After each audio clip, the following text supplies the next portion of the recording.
Olá, no Pitada de Cidadania de hoje, nós vamos conversar sobre um decreto federal que modificou completamente o modo de projetar os nossos edifícios residenciais, ou seja, as habitações que ficam nos apartamentos, e que também trouxe para o interior dessas edificações a acessibilidade plena.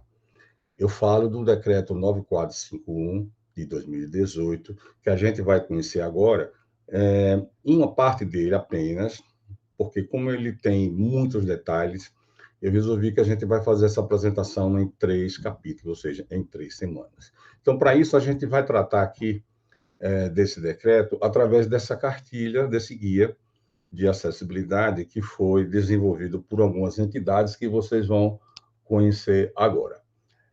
Dada a importância do decreto, as entidades aqui listadas resolveram fazer esse guia para facilitar não só a aplicação do decreto, como também o seu entendimento. O decreto em si, ele tem 11 artigos, mas a gente vai tratar aqui apenas dos mais relevantes do ponto de vista de entendimento imediato das suas consequências, os seus desdobramentos. Então, vejam, o decreto ele possibilita que você tenha acessibilidade plena no interior das edificações, e eu gostaria de chamar a atenção para alguns detalhes, como, por exemplo, o que é uma unidade internamente acessível? É aquela que vai permitir que uma pessoa em cadeira de rodas ou com mobilidade reduzida possa utilizar a sua habitação com autonomia, com conforto e segurança.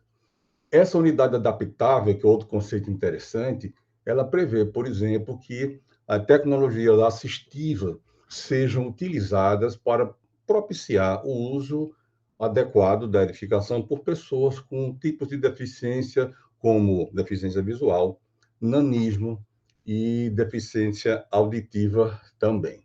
Uma coisa importante que eu queria deixar salientado aqui é que nas unidades autônomas com mais de um pavimento serão previstos espaços para instalação de equipamentos de transposição vertical. Significa isso? Se você projeta um duplex, você vai ter que colocar no pavimento térreo o espaço reservado para uma plataforma elevatória. O elevador não está incluído no projeto, mas o local para esse elevador, sim. Isso é bastante importante. Detalhe que eu queria deixar bem evidenciado é que é vedada a cobrança de valores adicionais para a conversão do que trata o caput do artigo 4º aqui. Então, as edificações serão todas acessíveis e adaptáveis, e você não vai pagar mais nada por isso, desde que você manifeste o desejo de fazer essa adaptação antes do início da obra. E isso tem que ser deixado bem claro na assinatura do contrato. Aqui a gente vai ver quais são as principais características das unidades com acessibilidade. É interessante a gente conhecer, porque isso define, por exemplo, como é feita a circulação dentro de um ambiente através das suas áreas de manobra. Por exemplo, a área de aproximação. A área de aproximação, que é essa área daqui, ó, você está mostrando aqui uma pessoa em cadeira de rodas, uma ilustração, tendo o alcance de uma prateleira. Então, você está mostrando aqui que tem que fazer um projeto de imobiliário que permita que uma pessoa em cadeira de rodas possa utilizar esse equipamento. Da mesma forma que aqui você tem a maneira como uma pessoa está alcançando uma barra para fazer uma transferência para a cadeira de rodas. Importante também a gente ver quais são os espaços que você precisa para fazer uma manobra em uma cadeira de rodas dentro de uma habitação ou em qualquer ambiente. Por exemplo, o módulo de cadeira de rodas básico, ele tem aqui uma dimensão de 1,20 m por 80 m. Isso vale para a maioria das cadeiras, mas se você tiver uma cadeira elétrica, aliás, com a cadeira movida a energia elétrica, essa dimensão pode aumentar. E aqui você tem as dimensões de 1,20 m por 1,50 m, que compõe a área necessária para que se faça um giro de 180 graus.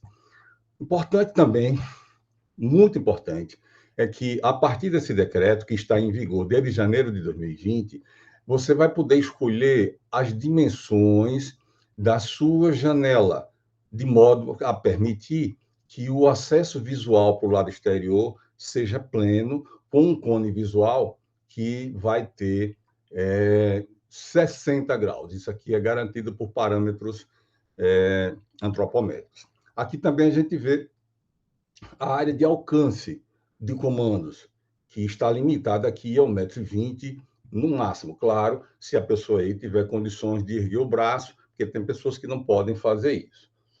Aqui você tem aqui uma ilustração mostrando como é que se faz a unidade adaptável. Aqui tem mostrando aqui uma parede em linhas tracejadas que pode ser deslocada para aumentar o espaço do ambiente. Significa dizer que no projeto, o arquiteto ou engenheiro vai ter que prever que essa parede vai ser deslocada, portanto, essa parede não pode ser uma parede estrutural.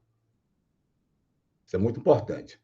Aqui, nas unidades internamente acessíveis, há alguns pontos que são bastante interessantes. Por exemplo, a transposição em uma porta deve ser feita sem que a cadeira de rodas passe por nenhum obstáculo. Significa dizer que a área, a abertura da porta, vão livre da porta, deve ser de, no mínimo, 80 centímetros. Então, acabou-se aquelas portas de 70 centímetros em quarto, 60 centímetros em banheiros, por exemplo. Aqui também está mostrando que no corredor a largura mínima vai ser de 90 centímetros. E aqui, logo abaixo, os desníveis máximos admitidos.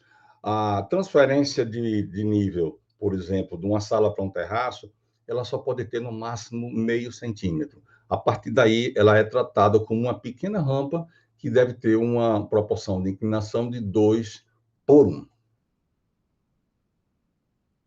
Bom, outro detalhe bastante interessante, com relação aos alcances e com relação também às maneiras como você manipular as fechaduras, as maçanetas das suas portas.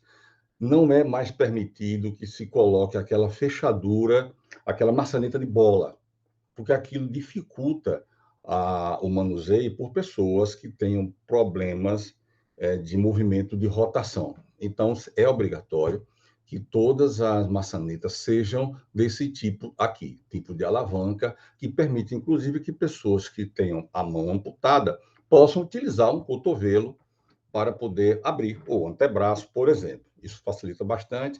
Está previsto nesse decreto, o que faz uma diferença enorme para as pessoas com deficiência. Esse é apenas um aperitivo do que a gente vai ver a partir da próxima semana, que a gente vai entrar em detalhes sobre como essa acessibilidade vai ser promovida em cada ambiente da unidade habitacional. Se você quiser saber um pouco mais, entre em contato comigo por uma dessas formas. Eu terei imenso prazer em ajudar, dirimir suas dúvidas e prestar ajuda técnica caso seja necessário.